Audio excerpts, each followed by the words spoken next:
Dr. Atul Goswami. I'm heading Action Balaji and Action Cancer Hospital. So today I'm just going to tell you something about the kidney cancer.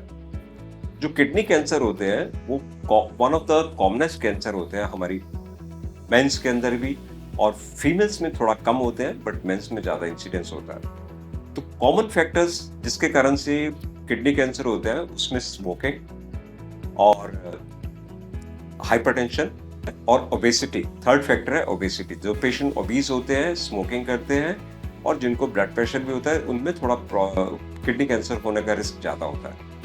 Commonly आजकल हम kidney cancer का early detection हम ultrasound पे हो जाता है और उसके बाद हम इनको सीटी करते हैं, यानी कंट्रास्ट एनहांस सीटी स्कैन।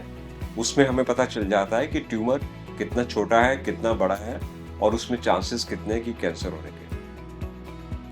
उस सीटी के बेसिस के ऊपर फिर हम डिसीजन लेते हैं कि हमें इस पेशेंट को ट्यूमर से निकालना है।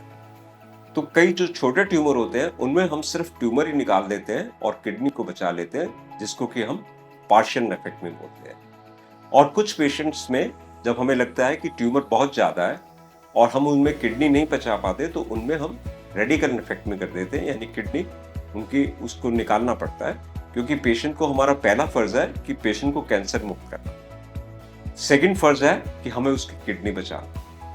तो रोबोटिक टेक्नोलॉजी जो हमारे हॉस्पिटल में आई है वो बहुत एडवांस रोबोट है, which is called as Xi. इस रोबोट की हेल्प से हम ये पार्शियल नेफ्रेक्टमी का प्रोसीजर बहुत सिंप्लीफाइड वे से कर लेते हैं और इसमें पेशेंट को रिकवरी भी अच्छी होती है और ब्लड लॉस भी काफ़ी कम होता है।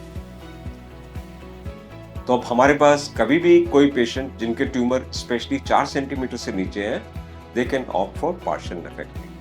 बाकी पेशेंट जिनके ट्यूमर काफ़ी ज़्यादा बड़े हैं या वेसल्स के पास हैं, उनको हम रेडिकल नेफ्रेक्टमी करते हैं।